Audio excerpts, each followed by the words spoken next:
3 ماہ بعد یہ واقعی ٹرومین کا اصل مقصد تھا۔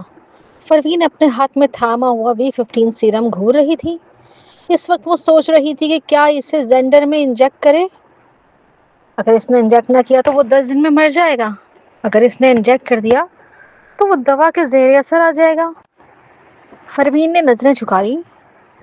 ثالث باہر آیا اور اس کے کندھے پر ہاتھ رکھ کر کہا، زینڈر کا بخار اتر گیا ہے، پریشان مت ہو۔ پروین کے ساتھ موجود ہونے سے چاہے زینڈر کی بخار ہی کیوں نہ ہو، اسے کوئی بڑی تکلیف نہ ہوتی تھی۔ پروین نے سر ہلایا۔ اس لمحے بٹلر اچانک قریب آیا۔ اس نے دونوں کو دیکھا اور خاموش ہو گیا۔ ایک پل کے لیے اسے سمجھ نہ آیا کہ اطلاع دے۔ پروین نے پوچھا، کیا ہوا؟ بٹلر نے آہ بھری۔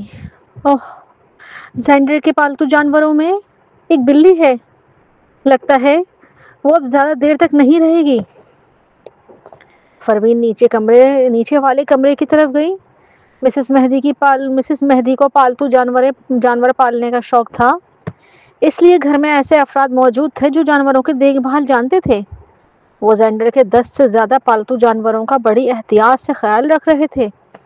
باقی جانور کافی چاق و چوبند تھے، مگر وہ واضح طور پر خوفزدہ تھے۔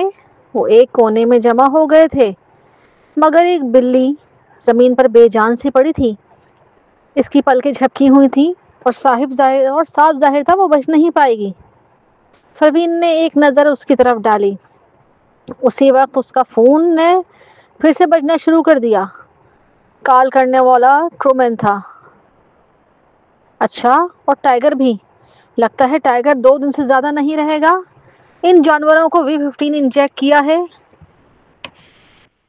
بس V16 کی کمی ہے۔ پروین نے جبڑا کس لیا۔ ثالث نے آنکھیں تنگ کی۔ اس کا مطلب ہے وہ ہمیں ایک ایک کر کے جانوروں کی موت دکھا کر ہمارے اندر اضطراب پیدا کرنا چاہتا ہے، مگر ہم کچھ نہیں کر سکتے۔ ہمیں V16 ڈھونڈنا ہوگا۔ ٹرومین کے طریقے واقعی ظالمانہ تھے۔ وہ جانتا تھا کہ یہ دونوں ایسے لوگ نہیں جو آسانی سے قابو میں آ جائیں، اسی لیے اس نے یہ طریقہ اپنایا۔ شاید یہ دونوں یقین نہ کرتے تھے کہ زینڈر مر جائے گا۔ جب وہ زمرد کے چھوڑے ہوئے V16 کی تلاش کر رہے تھے تو انہوں نے پوری کوشش کی تھی۔ شاید وہ معاملے کی سنگینی کا احساس تب کرے جب زینڈر اچانک مر جائے۔ اس لیے اس نے بظاہر نیک نیتی کے ساتھ زینڈر کے دوست بھیجے تاکہ وہ بچے کو خوش کریں، لیکن اصل مقصد یہ تھا کہ دونوں اپنی آنکھوں کے سامنے ایک ایک کر کے موت دیکھیں تاکہ ان میں سنجیدگی اور جلد بازی پیدا ہو۔ ہاں، یہی بات تھی، ایک احساسی اضطراب۔ پروین اس لمحے سخت بے چین تھی۔ اگرچہ وہ طب کے میدان میں ماہر تھی اور حیاتیاتی انجینئرنگ میں مقام رکھتی تھی، نئے تصورات کو سمجھنے میں اس سے وقت درکار ہوتا تھا۔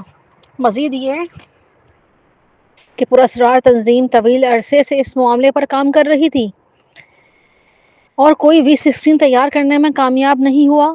اس کا مطلب یہ تھا کہ V16 شاید ایسی چیز تھی جو وہ اکیلے فوراً نہ بنا سکے۔ پروین اچانک پلٹی اور باہر نکل پڑی۔ ثالث اس کے پیچھے پیچھے آیا، مگر اس نے روک دیا۔ یہیں رہ کر زینڈر کا خیال رکھو، میں فوراً واپس آتی ہوں۔ وہ عورت جو ہمیشہ نیم سوتی رہتی تھی، اس وقت سونے کے وقت نہ ہونے کی وجہ سے چست ہو گئی تھی۔ اگرچہ ثالث اسے ساتھ لے جانا چاہتا تھا، وہ جانتا تھا کہ اگر وہ 3 بچوں کے پاس نہ رہا تو پروین بے چین نہ رہے گی۔ پروین بھی چین سے نہیں رہے گی اگر وہ بچوں کے پاس نہ رہا، اس لیے وہ رک گیا۔ اس نے اس عورت کی پیٹھ کو گھور کر نگاہیں جھکائیں۔ اس کی آنکھوں میں ڈارکنیس اور اس نے مٹھی مضبوطی سے بند کر رکھی تھی۔ پروین سیدھا اسپتال گئی، چارلس کے وارڈ تک پہنچی۔ چارلس پہلے ہی سو چکا تھا۔ شور سے وہ جاگا اور حیرت سے پروین کو سامنے دیکھ کر چونک گیا۔ پروین نے کہا، تم نے مجھے روکا اور نہیں چاہتے تھے کہ میں تینوں بچوں کے بارے میں جانوں۔ اب مجھے سب کچھ سمجھ آ گیا ہے۔ چارلس یہ سن کر فوراً سیدھا بیٹھ گیا۔ وہ پروین کو گھور کر احتیاط سے بولا، مس، V16 کیا ہے؟ کیا تم نہیں چاہتے کہ میں اپنی ماں کے چھوڑے ہوئے فارمولے کو تلاش کروں؟ چارلس نے فوراً آ بھری۔ مس پروین، ایک بار جب V16 منظر عام پر آ جائے گا تو دنیا میں یقینی طور پر ہنگامے برپا ہو جائے گا۔ اگر یہ سیرم مکمل ہو گیا اور انسانی بے عیب جینیاتی صلاحیت حاصل کر لیں تو کیا تم سمجھتی ہو کہ انسانیت برقرار رہے گی؟ پروین نے ان چند لوگوں کو یاد کیا جنہوں نے مارشل آرٹس کے میدان میں جین سیرم لگایا تھا۔ وہ واقعی غیر معمولی طاقتور تھے۔ اگر اس طریقے کا سیرم بڑے پیمانے پر تیار ہوا اور اس سے کوئی مضر اثرات نہ ہوئے تو آنے والے وقت میں انسان کی طاقتور فوج بنا سکتے تھے۔ یہ سوچ کر خوف ہوتا تھا، تاہم وہ اس بارے میں بے فکر نہیں کر سکتی تھی۔ اس نے کہا، اب میں یہ حقیقت جان چکی ہوں، میرے پاس تمہاری باتوں پر غور کرنے کا وقت نہیں۔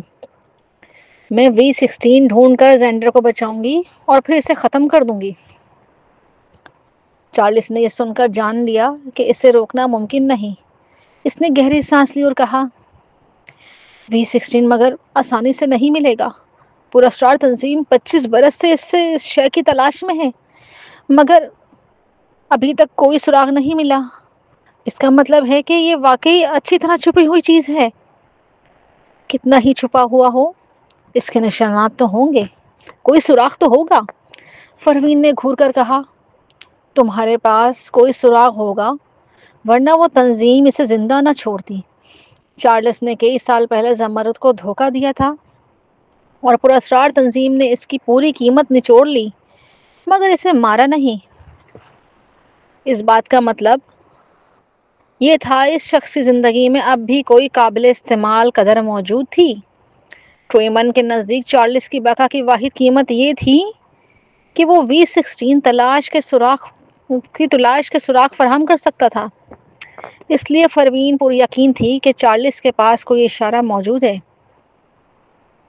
چارلس نے یہ سنا اور فوراً اپنا منہ پھیر لیا، جیسے کوئی بڑا دشمن اس کے سامنے کھڑا ہو۔ پروین اس کے سامنے بیٹھ گئی۔ اب چھپانے کی کوئی ضرورت نہیں رہی، بتاؤ۔ چارلس نے سر جھکا کے گہری آنکھ بھری۔ اسے لگا جیسے پروین کے سامنے اس کے پاس اب کوئی عزت باقی نہ رہی ہو، مگر وہ جانتا تھا کہ اس نے پہلے زمرد اور پھر پروین کو دھوکہ دیا۔ یہ سب سہ نہیں تھا۔ اس نے سر اٹھایا اور کہا، مس پروین، کیا آپ جانتی ہیں V16 تلاش کرنا آپ کے لیے کتنا مشکل اور خطرناک ہوگا؟ پروین نے اسے گھورا۔ چارلس نے گہری سانس لی۔ کیا آپ واقعی سمجھتی ہیں کہ پراسرار تنظیم کمزور ہے؟ مس پروین، آپ غلط ہیں، بالکل غلط۔ ٹرومن تو ان میں سے صرف ایک ہے۔ ان کی طاقت اتنی زیادہ ہے کہ آپ تصور بھی نہیں کر سکتی۔ ان کا پس منظر بھی ہے۔ جو کچھ وہ آپ کو دکھاتے ہیں وہ صرف وہی ہوتا ہے جو وہ آپ کو دکھانا چاہتے ہیں۔ یہاں تک کہ بچہ بھی۔ اسی وقت مسلسل یہی زور دیتا رہا کہ آپ کے جڑواں بچے ہیں تاکہ آپ زینڈر سے دور رہیں اور V16 کے جھگڑے میں نہ پھنسیں، مگر آپ بہت ذہین نکلی۔ اس بچے کو جین سیرم لگایا گیا تھا۔ اصولاً اگر میں تسلیم نہ کرتا تو آپ کو پتہ نہیں چلتا، کیونکہ آپ کا DNA پوری طرح میل نہ کھاتا۔ پروین، وہ نہیں جانتا تھا کہ پروین اور لیلی کی میڈیکل مہارت اتنی بلند تھی کہ وہ اصل DNA کو بحال کر سکتی تھیں۔ پروین نے یہ وضاحت کرنا مناسب نہ سمجھا، لیکن کیا واقعی پراسرار تنظیم اتنی طاقتور تھی؟ اس نے نظریں جھکا لیں۔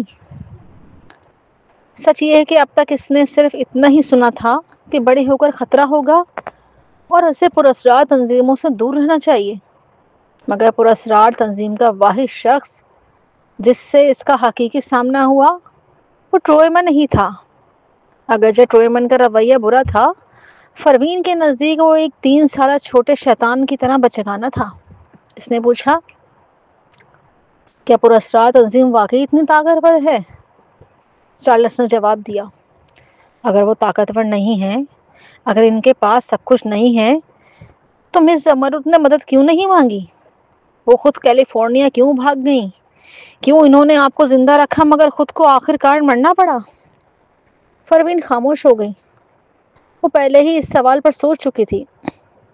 پراسرار تنظیم ملک میں بہت طاقتور تھی، مگر کیا وہ نیو یارک میں بھی اتنی طاقتور تھی؟ اس وقت اگر اس کی ماں نے خصوصی محکمے سے مدد مانگی ہوتی اور بھاگنے کی کوشش نہ کی ہوتی، کیا اسے مرنا پڑتا؟ چارلس نے سر ہلایا، کیونکہ آپ کی ماں جانتی تھی چاہے وہ مدد مانگ بھی لیں تو یہ بیکار ہوگا۔ آخرکار وہ کیلیفورنیا آئیں، آخرکار انہیں بے بسی سے مرنا پڑا تاکہ آپ اور آپ کا راز محفوظ رہ سکے۔ چاہے آپ کی ماں کتنی بھی طاقتور ہو، وہ آخرکار پراسرار تنظیم کے ہاتھوں پکڑی گئی۔ مس زمرد آخرکار ایک قدم پیچھے رہ گئیں۔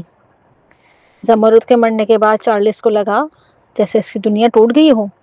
ایسی مضبوط عورت کو بھی اس تنظیم نے اتنا مجبور کر دیا کہ اسے اپنی بیٹی کی حفاظت کے لیے اپنی جان دینی پڑی۔ وہ پکڑی گئی اور تنظیم نے چارلس کو بھی ڈھونڈ نکالا۔ اس وقت اس کا دل ڈگمگا گیا۔ مس زمرد اس تنظیم کا مقابلہ نہ کر سکی، اس لیے آخرکار اس نے خوف کے مارے مس زمرد سے غداری کی۔ اس کے بعد وہ بے بسی سے دیکھتا رہا کہ کیلیفورنیا میں جیلانی اور اسمتھ آہستہ آہستہ ترقی کر رہے ہیں۔ دونوں سمجھتے تھے کہ ان کا تعاون بہت مستحکم ہے، مگر وہ نہیں جانتے تھے کہ یہ سب کچھ پراسرار تنظیم کی زیر نگرانی میں ہے۔ دونوں خاندانوں کو بندر بنا کر نچوایا جا رہا تھا۔ آخرکار انہوں نے یہ بندوبست کیا کہ چارلس پروین کے ساتھ تعلق بنائے اور وہ ایک سے زیادہ بچوں کی ماں بنے۔ اس نے بری، میں نے مس زمرد سے غداری کی۔ ان کی موت کے تھوڑے ہی عرصے بعد پراسرار تنظیم نے آپ کے وجود کا پتہ لگا لیا اور آپ کی ماں اور جیلانی خاندان کی سازش کو جان لیا۔ وہ ماہی گیر کشتی پر بیٹھے سب کچھ قابو میں کرتے رہے۔ بعد میں اس تنظیم نے مجھے آپ کے خلاف استعمال کیا۔ یہ حقیقت ہے، اسی دوا کے سبب آپ نے 3 بچوں کو جنم دیا اور آپ کی وہ حمل بھی ٹرومن کی سازش تھی۔ پراسرار تنظیم کے مقابلے میں مس زمرد آخرکار ایک قدم پیچھے رہ گئی تھی۔ چارلس سوچ ہی رہا تھا کہ اس نے پروین کو سر ہلاتے دیکھا، بلکہ مجھے لگتا ہے پراسرار تنظیم خود میری ماں کے جال میں پھنسی ہے۔ چارلس چونک گیا اور الجھی نظروں سے اسے دیکھا۔ پروین نے اسے گھورا، تو کیا ہوا اگر وہ پراسرار تنظیم نے میرے بارے میں جان لیا؟ انہوں نے مجھے پکڑ کر V16 کے بارے میں پوچھ گچھ کیوں نہیں کی؟ کیونکہ وہ جانتے تھے کہ یہ بیکار ہے۔ انہیں مجبوراً انتظار کرنا پڑا کہ میں بڑی انہیں باڈی گارڈز کے ذریعے میری حفاظت کرنی پڑی، کیونکہ اگر میں مر جاتی تو جیلانی خاندان کبھی V16 نہ پا سکتا تھا اور پراسرار تنظیم بھی ہمیشہ اسے کھو دیتی۔ میری ماں کو یہ سب اپنی موت کے وقت معلوم ہوگا۔ اب تک جو کچھ بھی ہوا ہے وہ اس کی منصوبہ بندی کے مطابق ہے۔ چارلس سکتے میں آ گیا، اس کی آنکھیں پھیل گئیں اور وہ پروین کو حیرت سے گھورنے لگا۔ اس کے الفاظ پر غور کیا تو اسے لگا کہ مس زمرد کا پراسرار تنظیم کا مقابلہ کرنا ناممکن نہیں تھا۔ کم از کم گزشتہ 25 سال سے پراسرار تنظیم پروین کی حفاظت کر رہی تھی۔ یہ سب اس کی توقعات کے مطابق تھا۔ چارلس کو لگا جیسے اس کی پوری دنیا الٹ گئی ہو۔ وہ پروین کو ہکا بکا دیکھتا رہا۔ پروین نے کہا، اصل میں میری ماں نے یہ بھی سوچ لیا ہوگا کہ وہ میرے بچے کو جین سیرم لگائیں گے اور مجھے قابو میں لائیں گے، اس لیے اس نے واقعی V16 کا فارمولہ یا مکمل شے ضرور چھوڑی ہوگی۔ اگرچہ مجھے نہیں معلوم کہ پراسرار تنظیم نے مجھے خود کیوں نہیں رکھا، لیکن وہ میرے بچے کو ان کے ہاتھوں مرنے نہیں دے سکتی تھی۔ چارلس نے پروین کو دیکھا، اس کے خیالات بکھر چکے تھے۔ اس نے کہا، مجھے معلوم ہے کہ انہوں نے آپ کو کیوں نہیں رکھا۔ پروین نے رک کر پوچھا، کیوں؟ کیونکہ آپ کی ماں نے آپ کی پیدائش کے لمحے آپ کو جین سیرم لگا دیا تھا تاکہ آپ کی ذہانت بڑھے۔ وہ دوا منفرد تھی، ایک بار انجیکٹ ہو جائے تو جسم کوئی دوسری دوا قبول نہیں کرتا۔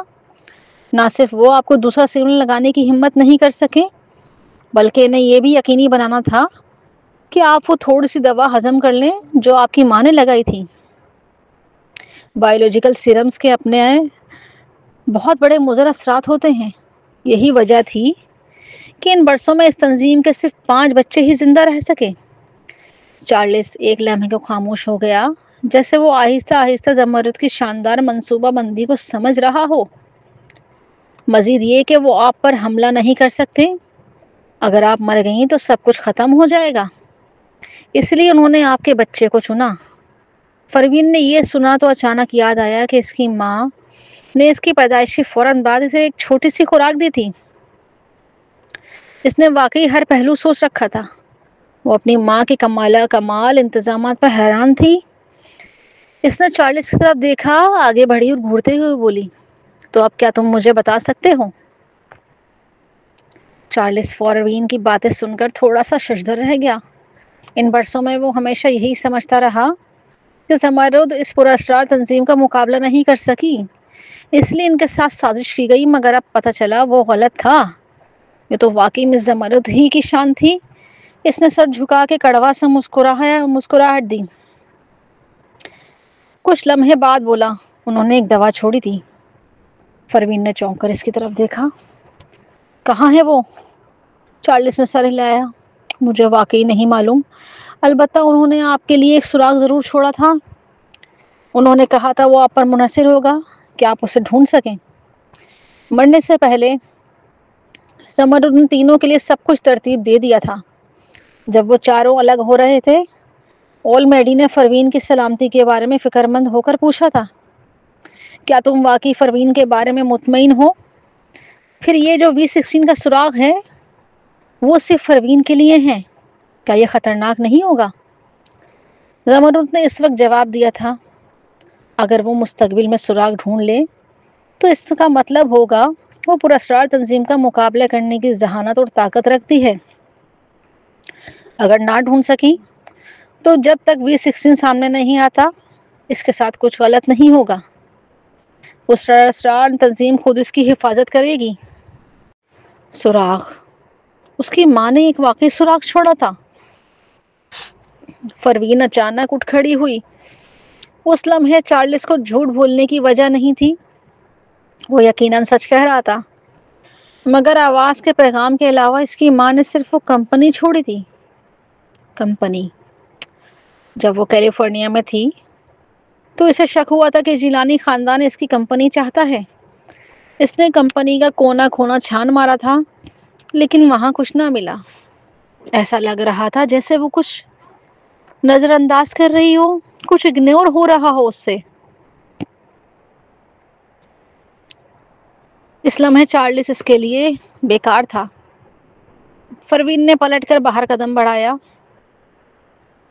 اچانک چارلس کی آواز گونجی، مس پروین۔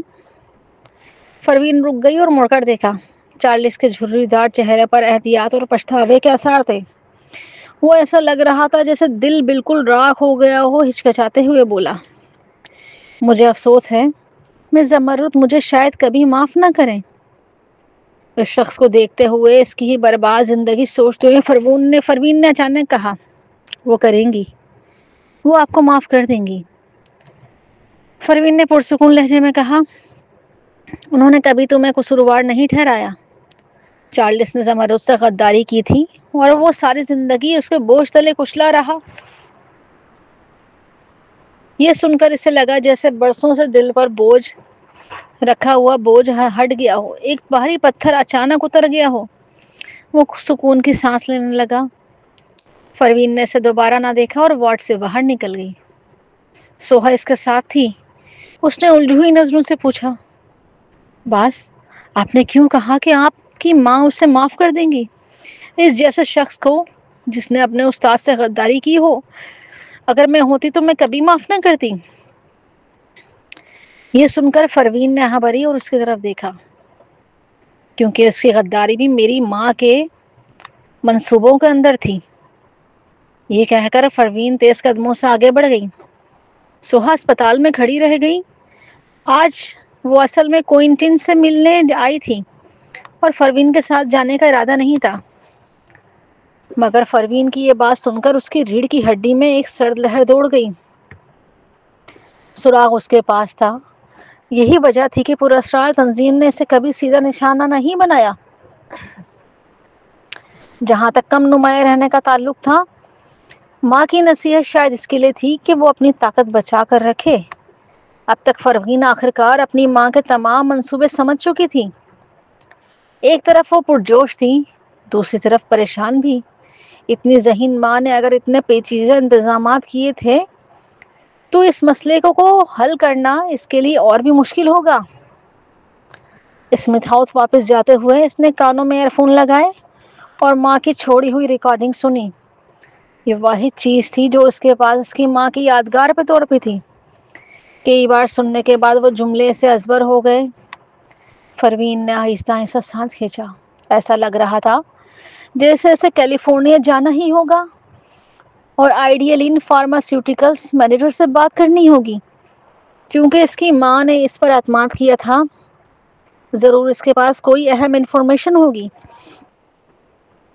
یہ سوچتے ہوئے وہ ریکارڈنگ پر دھیان مرکوز کیے بیٹھی تھی۔ اچانک کچھ الفاظ اس کی سماعتوں میں گونجے۔ اس لمحے اس کا فون بج اٹھا۔ پروین کے دماغ میں اچانک ایک روشنی سی لپکی، جیسے کوئی اہم بات اسے سمجھ آئی ہو، مگر اس کے فون کی تیز گھنٹی نے اس کی یکسوئی توڑ دی۔ اس کی بھویں سکڑ گئیں۔ اسے یہ محسوس ہوا جیسے کوئی نظر انداز کیا ہوا راز ابھی سامنے آنے والا تھا، لیکن وہ لمحے بھر میں دل کی گہرائیوں میں دب گیا۔ اس نے خاموشی سے بھری، شاید واقعی اسے اتنا بے صبر نہیں ہونا چاہیے تھا۔ اس نے فون اٹھایا۔ دوسری طرف سے ایک نرم شفیق آواز آئی۔ پروین، میں تھوڑی دیر پہلے مہدی ہاؤس آ رہی ہوں۔ میں تھوڑی دیر بعد مہدی ہاؤس آ رہی ہوں، کیا تم بھی آؤ گی؟ یہ سالس کی ماں آئرہ تھی۔ اس نرمی بھری عورت کے خیال سے ہی پروین کے لبوں پر ہلکی سی مسکراہٹ آ گئی۔ ٹھیک ہے بہن، آخرکار اس نے برسوں پہلے ہی اپنی رضائی بہن مان لیا تھا۔ آئرہ نے اپنی بہت اچھی دیکھ بھال کر رکھی تھی۔ برسوں سے وہ پھولوں کی دیکھ بھال کرتی رہی اور دنیا کے جھمیلوں سے الگ رہی۔ ایسی پرسکون زندگی گزارنے والی عورت آج بھی 30 کی لگتی تھی۔ شاید یہی وجہ تھی کہ پروین اسی ماں کہنے پر مجبور نہیں ہو پائی تھی۔ پروین کے منہ سے بہن نکلتے ہی آئرہ کچھ لمحے کے لیے خاموش رہی، پھر مسکرا کر بولی، یہ لفظ اکیلے میں کہنا، مہدی ہاؤس میں سب کے سامنے نہ کہنا پروین۔ ابھی اس نے حیرت سے بھویں اٹھائی ہی تھی کہ آئرہ نے کہا، میں نہیں چاہتی کہ میرا بیٹا میرے سامنے بھی ایک سرد مشین بن جائے۔ پروین نے یہ سنا تو کچھ لمحے خاموش رہی اور پھر آہستہ سے کہا، ٹھیک ہے۔ اسے محسوس ہوا کہ سالس اور آئرہ کا تعلق زیادہ اچھا نہیں ہے۔ وجوہات تو نہیں جانتی تھی، مگر اتنا جانتی تھی کہ اس کے بولنے سے غلط فہمیاں نہیں بڑھنی چاہیے۔ فون بند کرنے کے بعد وہ مہدی ہاؤس واپس ڈرائیو کرتی ہوئی پہنچی۔ دروازے پر پہنچی تو دیکھا آئرہ کی گاڑی بھی آ چکی ہے۔ سفید لباس میں ملبوس لمبی اور نازک اندام عورت، اس کے ہر انداز میں ایک بڑے گھرانے کی شان و شوکت نزاکت جھلک رہی تھی۔ وہ دھیرے دھیرے پروین کی طرف بڑھی۔ تم یہاں کیوں آئی ہو؟ پروین کے منہ سے تقریباً بحل نکلنے ہی والا تھا، مگر اس نے خود پر قابو پا لیا۔ آئرہ نے محبت بھری نظروں سے دیکھا اور بولی، کل شمائل اور حارث کی سالگرہ تھی۔ میں محفل میں شامل نہیں ہوئی، لیکن دادی ہونے کے ناطے انہیں تحفے دینا تو بنتا ہے۔ ویسے میں نے سنا ہے تم نے اس وقت اصل میں صرف 3 بچوں کو جنم دیا تھا۔ پروین کیوں آئرہ کی آنکھوں میں طنز جھلک رہا تھا جب اس نے لفظ ٹرپلٹس کہا، بلکہ اس نے آخر میں تو یہ بھی جڑ دیا، کمال ہے۔ پروین نے تھوڑی الجھی ہوئی، مگر وہ اس کے ساتھ اندر چلی گئی۔ ڈرائنگ روم میں شمائل صوفے پر بیٹھ کر گیم کھیل رہی تھی، جبکہ حارث پاس ہی کتاب پڑھ رہا تھا۔ زنڈر اب بھی اوپر کمرے میں آرام کر رہا تھا۔ بخار تو اتر گیا تھا، مگر وہ ابھی بھی کمزور تھا۔ بچوں نے آئرہ کو دیکھا، ان کی آنکھیں چمک اٹھیں۔ دونوں صوفے سے اتر کر اس کی طرف دوڑے۔ حارث پہلے سے کہیں زیادہ زندہ دل دکھ رہا تھا۔ اس نے لپک کر کہا، دادی؟ شمائل نے بھی آنکھیں پھاڑ کر پوچھا، دادی سچ بتائیں کیا آپ ویمپائر ہیں سب؟ لوگ حیران رہ گئے، یہ کس بدتمیزی ہے، یہ کیسی بدتمیزی ہے؟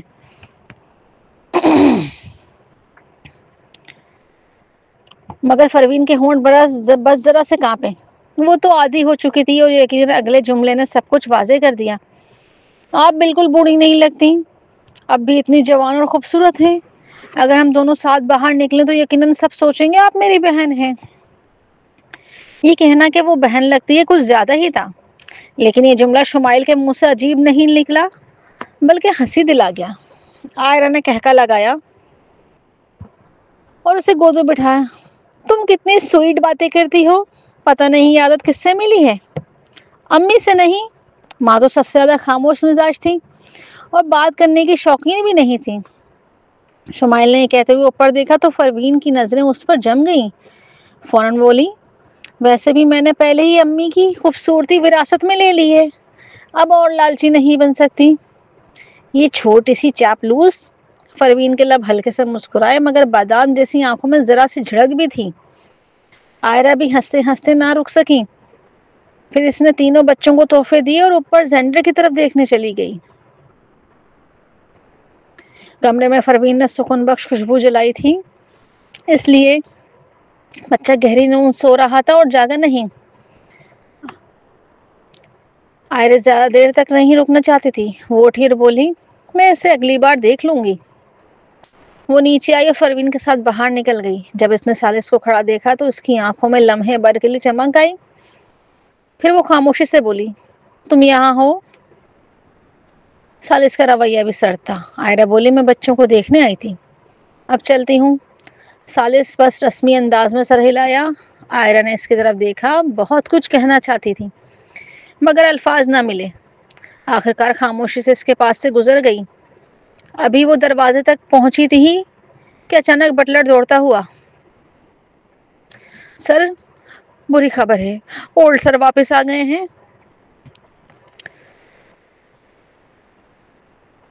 بٹلر نے آئرہ کو دیکھا تو فوراً لب سی لیے۔ آئرہ نے تیوری چڑھائی، کون؟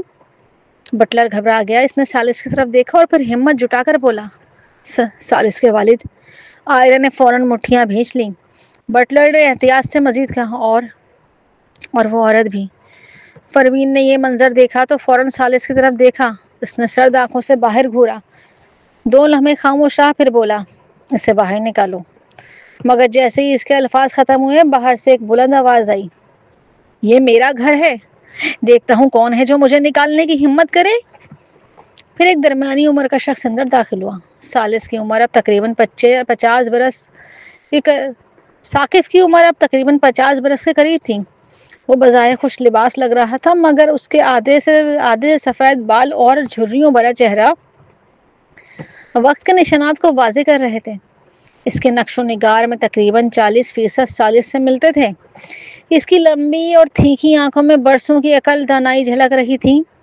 آئرہ نے اسے دیکھا، پچھلے 20 سال سے زیادہ ہو گئے تھے اس سے ملے ہوئے۔ وہ اب بھی وہی سوٹ پہنے ہوئے تھا جو اسے ہمیشہ پسند تھا۔ وقت نے اس کے چہرے پر نقوش چھوڑ دیے جس سے آئرہ لمحے بھر کے لیے گمسم رہ گئی۔